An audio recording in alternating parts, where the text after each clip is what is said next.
जब हम जिंदा रहने के लिए खाते थे तो हमें जो मिलता था हम खा लेते थे। अब जबकि हम चुन सकते हैं, हमें वो चुनना है जो शरीर के लिए सबसे अच्छा है। अगर हम इस तरह नहीं चुनते तो हम किसी तरह जीकर चले जाएंगे। ये सारी चीजें सिर्फ उन लोगों के लिए महत्वपूर्ण हैं जो लगातार कोशिश कर रहे हैं कि अपने जीवन को बेहतर कैसे करें, थोड़ा और बेहतर काम कैसे करें, जीवन के दूसरे आयाम को कैसे खोलें। अगर ऐसी चिंताएं हैं, फिर आप इस मशीन में किस तरह का भोजन या ईंधन डालते हैं, ये बहुत बहुत महत्वपूर्ण है।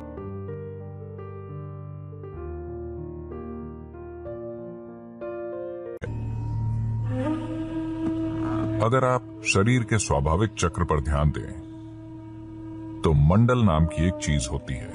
हर 40 से 48 दिनों में सिस्टम एक चक्र से गुजरता है।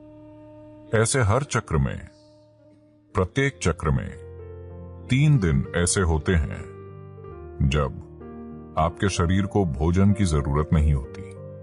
अगर आप अपने शरीर के काम करने के तरीके के प्रति जागरूक हैं, तो आप जान जाएंगे कि आज मेरे शरीर को भोजन की जरूरत नहीं है और बिना किसी कोशिश के उस दिन आप भोजन के बिना रह सकते हैं। अगर आप इस चक्र पर ठीक से गौर करते हैं तो अगर ये जागरूकता मौजूद नहीं है कि वो कौन सा दिन है, तो उसके लिए भारत में एक दिन तय किया गया है जिसे एकादशी कहते हैं। इसका मतलब है पूर्णिमा से 4 दिन पहले और अमावस्या से 4 दिन पहले लोग खाना नहीं खाते।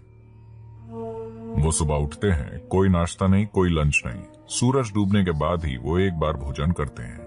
इसका उद्देश्य है सिस्टम को अपना तालमेल ठीक करने की अनुमति देना। अगर आप ये छुट्टी देते हैं तो ये आपकी सेहत के लिए और आपके शरीर के काम करने के तरीके के लिए बहुत अच्छा होगा, क्योंकि खुद को ठीक करने के लिए सिस्टम को वो समय चाहिए। हर दिन भोजन, ये शरीर के लिए बहुत मेहनत का काम है। इसे थोड़ी छुट्टी दीजिए। अगर आप उपवास नहीं कर पा रहे तो एक दिन आप कुछ हल्का ले सकते हैं, शायद सिर्फ फलों का रस या कुछ और जो सिस्टम के संभालने के लिए ज्यादा हल्का है। अगर आपका सिस्टम जीवंत नहीं है तो आपको कुछ भी आध्यात्मिक करने की इच्छा नहीं होगी। आप सुस्त महसूस कर रहे हैं। एक ध्यान करने वाले के लिए उसकी सबसे बड़ी दुश्मन नींद है। यहाँ आंखें बंद करके बैठना और पूरी तरह से सतर्क रहना, इसके लिए कुछ और ही चाहिए। ज्यादातर लोगों के लिए अगर वो आंखें बंद करते हैं तो सो जाते हैं। तो यहाँ बंद आंखों के साथ बहुत सतर्क रहते हुए बैठने के लिए शरीर में एक स्तर की जीवंतता की जरूरत होती है। तो इस जीवंतता को पैदा करने के लिए हम इस पर गौर करते हैं कि कैसे खाएं, क्या करें, कितना खाएं, ये सारी चीजें। ये आध्यात्मिक नहीं है, लेकिन इससे सही किस्म का शरीर तैयार होता है। अभी अगर आपका शरीर बहुत सुस्त महसूस कर रहा है, मैं आत्मज्ञान की बात कर रहा हूं, तो क्या करें? तो इसे जीवंत और सतर्क रखना और शरीर को दर्द और समस्याओं से मुक्त रखना महत्वपूर्ण है, क्योंकि सिर्फ तभी आप किसी बड़ी चीज की तलाश करेंगे। उपवास करने के बजाय अगर आप बस एक भोजन और अगले भोजन के बीच पर्याप्त अंतराल रखते हैं, अगर मैं ये कहता हूं तो आप योग छोड़ देंगे। एक भोजन और अगले भोजन के बीच 8 घंटे का ब्रेक होना चाहिए हमेशा। अगर आपके लिए 8 घंटे संभव नहीं है तो कम से कम 5 घंटे का ब्रेक जरूरी है। खाने से पहले आपको एक स्तर की भूख महसूस होनी चाहिए। भूख लगने से पहले अगर आप सिस्टम में भोजन डालते हैं तो सिस्टम सुस्त बन जाएगा, ये जीवंतता को नहीं जानेगा। जब मैं कहता हूँ जीवंतता, तो मैं बस आपके अभी जागे हुए होने की बात नहीं कर रहा हूँ। हम में से हर कोई अभी जीवंतता के एक ही स्तर पर नहीं है। हम एक ही तरह का खाना खा रहे हैं, एक ही हवा में सांस ले रहे हैं, एक ही जगह पर हैं, लेकिन हमारे अनुभव का स्तर एक जैसा नहीं है। इस पल मैं अपने भीतर जैसा हूँ, उसे मैं दुनिया की किसी भी चीज के साथ नहीं बदलूंगा। अगर आप मुझे पूरी दुनिया दे दें तो भी मैं सौदा नहीं करूंगा, क्योंकि ये उससे बहुत बड़ा है और ये हर किसी के लिए संभव है। ये सिर्फ इसलिए नहीं हुआ है क्योंकि जरूरी ध्यान और सिस्टम के साथ जो किया जाना चाहिए वो नहीं किया गया।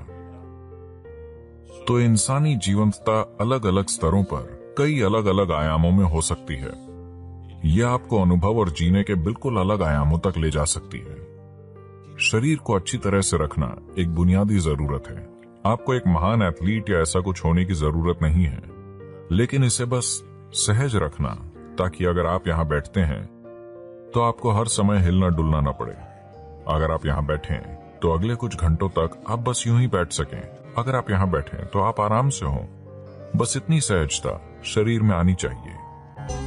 शहद उन सबसे अच्छी चीजों में से एक है जिनका आप सेवन कर सकते हैं। मानसिक स्थिरता, शारीरिक खुशहाली, जीवन शक्ति, इन सभी चीजों को काफी हद तक बढ़ाया जा सकता है सिर्फ रोजाना शहद के सेवन से।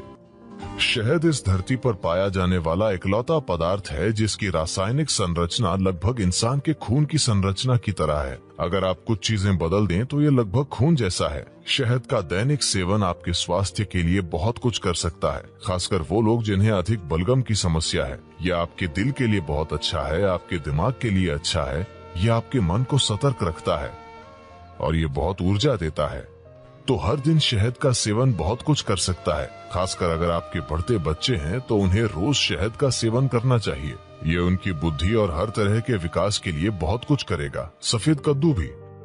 सफेद कद्दू और शहद दोनों चीजें एक साथ मिलकर बच्चों के लिए एक शानदार आहार हैं, उनकी बौद्धिक क्षमता को बढ़ाने के लिए। अगर आप रोजाना 1 गिलास सफेद कद्दू का जूस पिएं, तो आपके शरीर में कैंसर कोशिकाओं की संख्या बहुत कम हो जाएगी और आप साफ तौर पर देखेंगे कि आपकी बुद्धि की तीक्ष्णता बढ़ जाएगी। खासकर बच्चों को सफेद कद्दू का जूस जरूर पीना चाहिए। रोज सफेद कद्दू खाने से आप साफ साफ देखेंगे कि आपका दिमाग बहुत स्पष्ट और तेज हो गया है। कुछ हफ्तों तक सफेद कद्दू का सेवन करने से ही ये दिखने लगेगा। आप देखेंगे कि सुबह आप कॉफी पीते हैं, वो आपको चिड़चिड़ाहट के साथ ऊर्जा देता है। आप 1 गिलास सफेद कद्दू का जूस पिएं, वो आपको जबरदस्त ऊर्जा देगा। साथ ही वो आपको बहुत बहुत शांत भी रखता है। आप उसे जितना पी सकें उतना पीना चाहिए। लेकिन वे लोग जिन्हें अस्थमा है, जिन्हें आसानी से सर्दी खांसी हो जाती है, ऐसे लोग अगर सफेद कद्दू का जूस पिएंगे तो आपको तुरंत सर्दी हो जाएगी, क्योंकि ये शरीर को ठंडा करता है। अगर ऐसी समस्या है तो ऐसे लोगों को हमेशा सफेद कद्दू के जूस में थोड़ा सा शहद या काली मिर्च डालकर पीना चाहिए। ये सफेद कद्दू के ठंडक लाने वाले असर को कुछ हद तक कम कर देगा। हल्दी एक ऐसा पदार्थ है जो न केवल शरीर पर काम करता है, ये ऊर्जा प्रणाली पर भी काम करता है और शहद भी ऐसा ही है। इसका प्रभाव आपकी ऊर्जा प्रणाली पर भी पड़ता है। शहद आपको अधिक जीवंत बनाता है। हल्दी एक तरह से आपको शांत करती है और आपको सहज रखती है। सुबह आप थोड़ा सा शहद, नीम और हल्दी लेते हैं, तो नीम और हल्दी का सेवन थोड़े से शहद वाले पानी के साथ, इसमें शहद बहुत कम होना चाहिए, थोड़े से शहद वाला पानी, इन सभी का साथ में सेवन करना सिस्टम को साफ करने का एक अच्छा तरीका है। इससे सिस्टम में फैलाव आता है, ताकि जब आप साधना करते हैं तो एक चीज ये है कि ये मांसपेशियों में लचीलापन लाता है। दूसरी बात यह है कि मांसपेशियों में लचीलापन आने के परिणाम स्वरूप आप सिस्टम को धीरे धीरे एक अधिक शक्तिशाली संभावना में बदल सकते हैं। अगर आप एक नए स्तर का लचीलापन लाना चाहते हैं तो पहली चीज ये है कि सिस्टम से काफी सारा विषैलापन निकालना होगा। अगर आप सिर्फ पानी का आहार या शहद और पानी का आहार लें जो आपको पर्याप्त ऊर्जा देगा, अगर आप पहले से ही बहुत पतले नहीं हैं, अगर आप थोड़ा वजन कम कर सकते हैं, अगर आप शहद डालेंगे तो आपका वजन भी कम नहीं होगा। अगर आप पर्याप्त शहद लेंगे या आप चम्मच भरकर शहद लेंगे तो आपका वजन कम नहीं होगा। अगर आप 7-8 दिनों तक ये करते हैं तो शरीर से बहुत सारा विषैलापन बाहर निकल जाएगा। अगर आप ऐसा करते हैं तो आप पाएंगे कि अचानक आपका शरीर कहीं ज्यादा लचीला हो गया है। प्रयोग करके देखिए, इस पर विश्वास मत कीजिए। तो शहद एक महत्वपूर्ण भूमिका निभाता है। जो लोग यौगिक अभ्यास कर रहे हैं उनके लिए शहद का सेवन अच्छा है। निश्चित रूप से आपका शरीर बहुत आभारी होगा। हाँ, हर दिन इसे पके हुए भोजन से लादना अच्छी बात नहीं है।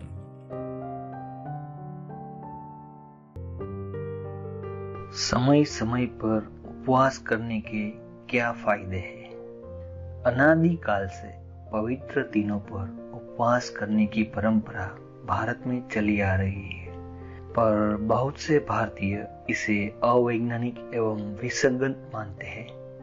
अब उपवास के कारण शरीर के स्वपोषण पर किए गए काम को नोबेल पुरस्कार मिला है। ईसा योग सेंटर में हर कोई सुबह 10 बजे खाता है और फिर शाम को 7 बजे खाता है।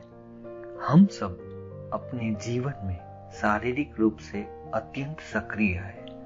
आश्रम का स्थान बहुत बड़ा है और यहाँ कोई ऑटो वाहन नहीं है, अतः हर व्यक्ति चलता है या साइकिलिंग करता है। भोजन कक्ष की ओर जाने के लिए भी 1 किलोमीटर कम से कम चलना पड़ता है और अपनी काम की जगह जाने के लिए भी आधे से 1 किलोमीटर तक चलना पड़ता है। अतः लोग सारे समय शारीरिक रूप से सक्रिय रहते हैं। शाम को 3:30 से 4 बजे तक हर किसी को बहुत भूख लग जाती है, पर हम इसके साथ रहना सीख लेते हैं, क्योंकि खाली पेट रहना अच्छा है। आपका शरीर और मस्तिष्क तभी सबसे अच्छा काम करते हैं जब आपका पेट खाली हो। हम हमेशा सुनिश्चित करते हैं कि इस तरह से खाए कि हम चाहे कितना भी खा लें। हमारा पेट 2 से 2.5 घंटों में खाली हो जाना चाहिए। शरीर में जो शुद्धिकरण और सुधार होना है, उसके लिए आपके पेट का खाली होना जरूरी है। यह बहुत महत्वपूर्ण है, अन्यथा कोशिकाओं के स्तर पर शुद्धिकरण नहीं होगा। आप गलत चीजें बढ़ा लेंगे और फिर आपको समस्याएं होने लगेगी। पहली बात यह है कि आपके शरीर में जड़ता बढ़ेगी। जड़ता के कई स्तर है, पर एक चीज जिसे आपको ध्यान में रखना चाहिए वह है नींद। आप जितनी नींद लेते हैं वो जड़ता ही है। सबसे ज्यादा आसानी से पचने वाला भोजन है फल। पाचन का अर्थ है जठराग्नि पाचन अग्नियां।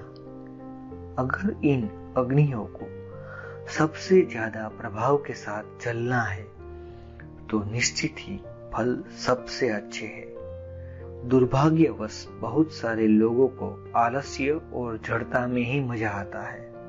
जिनको जीवन ने छुआ ही नहीं है तो उन्हें अपने एक भाग के मृत हो जाने में ही मजा आता है। बस पड़े रहना, सोना और ज्यादा खाना। उन्हें सक्रिय, गतिशील और जीवंत रहने से बेहतर लगता है। ऐसे ही लोगों के लिए फल समस्या हो सकते हैं, क्योंकि फल आपको जागरूक और सतर्क रखते हैं। अगर ये पके हुए न हो तो ये आपको मदहोश नहीं रखेंगे। हाँ, उच्च स्तर की जागरूकता भी आपको अपार आनंद, गहरा सुख दे सकती है।